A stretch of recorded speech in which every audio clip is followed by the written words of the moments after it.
주일학교 어린이들은 나가도 됩니다. 제가 오늘 여러분들에게 시작부터 여러분들을 좀 어렵게 하려고 합니다. 한자 문제를 낼 건데요. 제가 이렇게 종이를 보일는지 모르지만 들을 건데 여기에는 두 부류의 사람들이 있을 겁니다. 한자를 참 많이 알아서 다 모든 것들을 아는데 겸손하셔서 제가 물어봐도 대답을 안 하시는 사람이 있을 거고, 두 번째 부류의 사람은 한자를 잘 모르는데 오늘 목사님이 제시한 저 한자는 내가 한다 그래서 아는 척하기 위해서 대답하시는 분이 있을 겁니다. 둘 중에 하나입니다.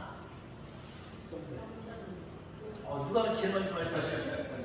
아유, 저기 우리 정일영 장관님은 한자를 잘 모르시는 분이에요. 요것만 아시는 분이고 나머지 분들은 잘 말씀 안 하신 것 같기도 하고, 많은 한자를 알지만 또 오늘은 말씀 안 하신 것 같기도 하고, 어떤 건지 잘 모르겠습니다. 자, 먼저 선자에다가 무리 배자라고 하는 한자를 쓰는데, 여기 무리 배자 제가 좀 띄웠었습니다. 요거를 좀 합치면, 조금 더 내려서 합치면, 뭐 합친 걸로 봐도 상관없습니다만은 이게 무리 배자인데, 안일 빗자에다가 수레 차자라고 하는 두 가지 단어가 합성이 된 겁니다. 근데 어떤 사람들이 이것을 어떻게 얘기를 하냐면, 이게 수레 차자잖아요. 앞선 수레 차자, 수레가 움직이면 뒤에는 우리가 보통 어떤 것들을 얘기할 때 기타 등등 땡땡땡 누르잖아요. 말줄임표를 쓰잖아요. 마치 차가 두 줄로 여러 개가 있는데 땡땡땡, 여러 대가 있다, 수십 대가 있다, 수백 대가 있다. 근데 앞선 수레가 앞으로 가면 뒤에 것도 따라오고, 멈추면 멈추고, 좌회전하면 좌회전하고, 우회전하면 우회전하고, 그래서 앞에 있는 이 수레가 대단히 중요한 역할을 감당한다 라고 이렇게 이야기를 합니다. 선배라고 하는 것은 마치 앞선 수레와 같아서 뒤를 따르는 다른 수레들에게 지대한 영향을 끼친다 라고 이렇게 말하고 있는 겁니다. 자, 그런데 여러분들, 우리가 선배라고 이야기할 때 선배, 좋은 선배들만 있습니까? 나쁜 선배들만 있습니까? 아니면 섞여 있습니까? 섞여들 있겠지요. 때는 좋은 선배들 속에서 지금껏 좋은 영향을 받고 살아가는 사람들도 있을 거고, 나쁜 선배들 때문에 나 자신도 참 불행하고 힘든 삶을 살아가는 사람들도 있을 겁니다. 근데 반드시 그렇지만은 않아요. 좋은 선배가 있다고 해서 마땅히 좋은 후배들이 있느냐? 그렇지 않을 때가 있다는 거죠. 좋은 선배가 있지만 후배들은 좋지 못한 경우들도 있고요. 나쁜 선배가 있지만 모두가 다 나빠지느냐? 그건 아니더라고요. 나쁜 선배들 속에서도 좋은 방향으로 성장하는 사람들이 있다라고 합니다. 오늘 본문을 통해서 보게 되는 이스라엘 백성들과 그의 후배들에 대한 이야기입니다. 한마디로 이스라엘 백성들, 광야의 이스라엘 백성들, 그들은 나쁜 선배였다는 거예요. 오늘 제목의 말씀이 뭡니까? 꺼진 거울이잖아요. 꺼진 거울. 나쁜 선비였다는 거예요. 근데 그들의 후진도 나빠졌다는 거예요. 이걸 오늘 본문에서 이야기하는 건데, 이 이야기를 잘 풀어나가고자 합니다. 자, 우리가 본문의 선배와 비슷한 의미를 가진 단어가 6절과 11절에 나옵니다. 본보기라고 하는 단어입니다. 본보기, 한마디로 모델이 된다, 샘플이 된다 라고 하는 그런 의미가 있지요. 그래서 이 부분을 저는 본보기가 된다 라고 하는 부분을 거울로 한번 생각을 해보는 겁니다.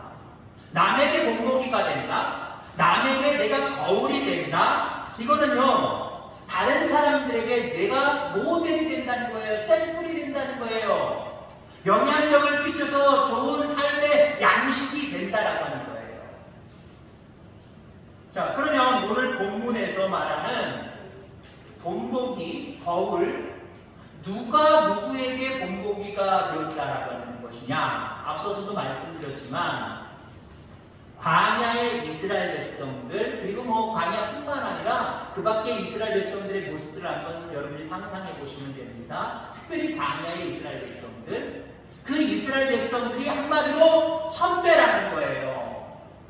선배고 후배는 누구냐? 오늘 바울이 고린도 교회를 이야기하고 있어요. 너희들은 과거의 이스라엘 백성들의 후배들로서 마땅히 좋은 영향을 받으면서 살아갔느냐? 아니면 그들이 나쁜 영향을 주었을지라도 너희들의 모습은 어떠냐라고 하는 모습을 우리에게 이야기해 주고 있습니다. 자, 근데 결론부터 얘기하면 이스라엘 백성들은 나쁜 선배였어요. 본보기가 안 되는 선배들이었습니다. 거울로 얘기하면 나의 모습을 그대로 투영해주는 거울이어야 되는데 깨진 거울. 그래서 나의 모습조차도 다른 모습들조차도 그대로 보여줄 수 없는 거울이 되었다라고 하는 거죠. 자, 그래서 이스라엘 백성들은 나쁜 본보기 깨진 거울이었다는 거예요. 그러면 그런 모습 속에 너희들은 지금 어떤 모습을 가지고 있느냐? 한마디로 선배가 나쁘다 해서 너희들의 모습도 나빠야 되느냐? 근데 너희들의 모습도 마치 이스라엘 백성들을 꼭 닮은 것 같다라고 지금 책망하고 있는 말씀이에요. 자, 제가 이런 말씀을 드리고 싶습니다. 개떡 같다, 찰떡 같다, 이런 말씀 아시죠? 그런 말씀도 들으셨을 겁니다. 찰떡같이 얘기해도 개떡같이 듣는 사람이 있고, 찰떡같이 얘기해도 찰떡같이 듣는 사람이 있어요. 개떡같이 얘기해도 찰떡같이 알아듣는 사람이 있고, 개떡같이 얘기해도 개떡같이 알아듣는 사람이 있어요. 여러분, 하나님의 말씀도 때로는 전하는 자에 의해서 우둔해질 수도 있고, 확 밝게 조명이 되지 못하고, 저게 무슨 말씀일까? 이해가 안 되네, 은혜가 안 되네 라고 하는 말씀도 있을 수 있습니다. 하나님의 말씀을 개떡 같다라고 표현할 수는 없습니다만은 그날에 따라서, 때로는 목회자에 따라서 말씀의 깊이나 영적인 파워가 틀릴 수도 있다는 거예요. 다를 수도 있다는 거죠. 그러나 여러분들이 사모하는 마음이 간절하면요, 거기에 은혜가 충만히 임함을 기억하기를 간절히 소망합니다. 광야의 이스라엘 백성들, 한마디로 개떡 같은 선배들이었습니다. 그 주성이 알지? 운동하는 아이들 돌아올 거예요. 선배들이 괘씸하고 선배들이 나쁘면 운동하기도 싫고 다 때려치고 싶어요. 개떡 같은 선배들이 있단 말이에요. 근데 지금 고린도에 있는 고린도 교인들이 우리 선배들이 이렇구나. 그러면 이거 본받지 말아야 되잖아요. 근데 똑같다라고 하는 거예요. 깨진 거울이 되었다라고 하는 겁니다. 그 다음에 오늘 선배가 누구이고 후배가 누구이냐? 이스라엘 백성들이 오늘 선배라고 한다면 우리 또한 그들의 후배입니다. 그죠? 먼저 믿었던 믿음의 선배들이 상당히 많이 있지만 하나님이 선택하셔서 인도하셨던 이스라엘 백성들의 모습은 우리들에게 모델이 되고 우리들에게 거울이 된단 말이죠. 그러면 그들의 좋은 면만 우리가 닮아갈 거예요? 당연히 우리가 그들의 좋은 면만을 닮아갈 수 있기를 간절히 소망합니다. 그런데 그들에게 나쁜 모습의 본보기가 있단 말이죠. 그걸 거울 삼아서 우리는 다른 모습으로 성장해 가야 될 줄 기억하기를 간절히 소망합니다. 광야의 이스라엘 백성들은 그 뒤를 따르는 후배들에게 어떤 선배였느냐? 좋은 삶의 양식을 남길 수 있는 그런 선배는 아니었다라고 하는 거죠. 망할 수밖에 없는, 실패할 수밖에 없는 그런 삶의 양식들을 남겨주었던 선배였다라고 하는 겁니다. 거울로 이야기하자면 깨진 거울이었다라고 하는 거죠. 보고 뭔가 나 자신을 볼 수도 없고 상대방을 볼 수도 없는 그런 거울이었다라고 하는 거예요. 바울은 이러한 사실을 오늘 우리에게 언급하면서, 고린도 교인들에게 언급하면서 자신을 따르는 사람들에게 좋은 선배가 되고 싶다, 이 이야기를 고린도 교인들한테 하는 겁니다. 아니, 더 적극적으로 나아가서 나쁜 선배들 본받지 말고 나를 본받으라 라고 강력하게 메시지를 증거하고 있습니다. 우리 또한 믿음의 후배들에게 이러한 고백을 할 수 있게 되기를 주의 이름으로 축원합니다. 이 안에는 선배도 있고 후배들도 있어요. 그렇죠? 있죠? 초등학교 선배 후배 말고요. 믿음의 선배들이 있고 믿음의 후배들이 있어요. 우리 장로님도 기도하셨지만 이 자기가 빽빽하게 차고 넘쳐서 이제 교회 땅을 어디다 넓게 사야 되나 어떻게 지어야 되나 고민하는 날이 곧 오게 될 줄 믿습니다. 그때는 많은 후배들이 생길 거 아니에요. 그 후배들에게 여러분들은 바울의 심정을 가지고 나는 어떤 선배가 될까? 광야의 이스라엘 백성 같은 선배가 될 것이냐? 아니면 바울처럼 그러면 안 된다. 나를 본받아라. 라고 자신있게 이야기할 수 있는 선배가 되어야 될 것입니다. 여러분 후자가 될 수 있게 되기를 주의 이름으로 축원합니다. 나한테 공부 배울 게 없어. 아니 그냥 다녀. 아니 다른 사람한테 배워. 그러면 안 돼요.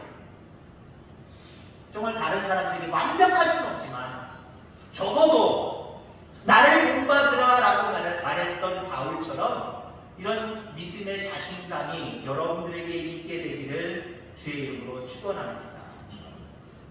자, 그러면 광야의 이스라엘 백성들은 어떤 삶을 살았기에 그들의 삶의 양식을 따라서는 안 된다. 그들은 깨진 거울이다. 볼 게 없다. 그들의 양식을 따라할 것이 없다. 라고 이렇게 지금 책망받고 있느냐 라고 하는 겁니다. 5절 말씀에 보면 하나님께서 광야의 이스라엘 백성들을 기뻐하지 아니하신 고로 저희가 광야에서 멸망을 받았다라고 우리에게 말하고 있습니다. 광야의 이스라엘 백성들은 선배되는 그 선배님들은 하나님을 기뻐하지 아니한 고로 하나님께서 기뻐하지 아니하신 고로 광야에서 멸망당했다는 거예요. 그 멸망은 뭘 얘기하는 겁니까? 가나안 땅에 못 들어갔다는 거예요. 약속의 땅에 못 들어갔다는 거예요. 여호수아 갈렙만 제외하고 1세대들은 다 못 들어갔잖아요. 2세대, 3세대들은 물론 들어갔지만 1세대들은 여호수아 갈렙 빼놓고는 한 명도 못 들어갔어요. 왜 못 들어갔을까요? 그건 단순히 운일까요? 하나의 그냥 평범한 사건일까요? 아니요. 하나님이 그들을 기뻐하지 아니하신 거로 그들이 그곳에 들어가지 못했다라고 말씀하고 있다라고 하는 겁니다. 왜 이들은 순종하지 않아서 하나님을 기쁘시게 하지 못했을까요? 하나님께서 그들을 학대했거나 도외시했기 때문에 하나님의 말씀에 불순종했다라고 하면 그래도 인간적인 모습으로 이해가 돼요. 왜요? 하나님이 그들에게 별 은혜도 주지 않고 그들에게 별 사랑도 주지 않고 그들에게 별 복도 주지 아니하고 고생만 시키는구나 그런다고 한다면 그들이 반항할 수도 있죠. 그들이 잘못된 길로 갈 수 있다라고 하는 거예요. 근데 여러분 광야의 이스라엘 백성들 물론 그 모습을 표면적으로만 놓고 바라보면 광야 물도 없고 모래이고 모래바람이고 뜨거운 우리가 지금 이 시기에 30도, 38도 이 사이에서 지금 엄청나게 더워하고 있잖아요. 이거는 예산일이잖아요. 40도, 50도에 이르는 그 광야에서 그들의 삶은 대단히 힘들었을 겁니다. 그런데 보세요. 그건 하나의 과정입니다. 오해는 그런 말씀 드리겠습니다만 하나의 과정이에요. 가나안 땅에 가기 위한 과정이지 말 그대로 젖과 꿀이 흐르는 땅에 가기 위한 과정이지 그게 전부가 아니란 말이에요. 또한 그걸 전부라고 이야기해도 그들이 고난만 당한 게 아니잖아요. 애굽에서 나올 때 나올 수 없는 상황 가운데 홍해를 날면 하나님의 기적, 하나님의 은혜 이거 어떻게 설명할 거예요? 그들은 무사히 건너갔는데 나머지 애굽의 군대들 바로는 그대로 수장당합니다. 이거 어떻게 설명할 거예요? 하나님의 특별하신 사랑과 이스라엘을 향한 섭리가 아니면 이건 설명할 수가 없는 거예요. 광야에서 만나와 메추라기를 통해서 그들을 먹이시고 또 반석에서 물을 내셔서 그들에게 갈증을 해소하게 하시고 낮에는 구름 기둥으로 밤에는 불 기둥으로 그들을 인도하시고 대적들을 만날 때마다 아무 준비가 안 된 모압지졸이지만 승리케 하시고, 광야에서는 무수한 하나님의 은혜가 있었단 말이에요. 그렇게 하나님의 은혜가 있었음에도 불구하고 도리어 그들은 하나님을 버릴 수 없을 만큼 하나님으로부터 엄청난 은혜를 받았음에도 불구하고 그들은 불순종했다라고 하는 겁니다. 1절에 보니까 우리 조상들이 다 구름 아래에 있고 바다 가운데도 지났다. 좀 전에 설명드렸던 하나님이 주신 은혜들이잖아요.